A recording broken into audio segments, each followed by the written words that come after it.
signorine eccentriche di allora portavan sulla fronte un ricciolino chiamato tirabaci rubacuore.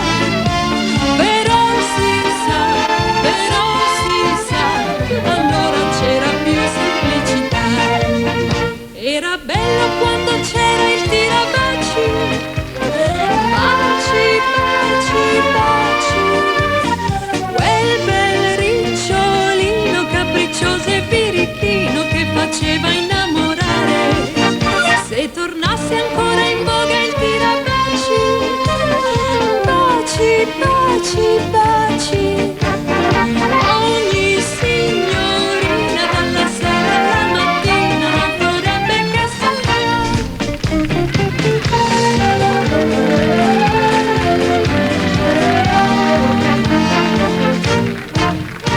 ed ora le moderne signorine non sanno più che fare per piacere, si fanno il viso come mascherine e giorni interi stanno al parrucchiere.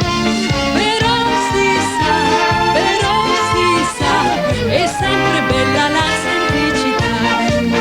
Era bello quando c'era il tirabaci, baci, baci, baci, quel bel ricciolino capriccioso e birichino che faceva innamorare.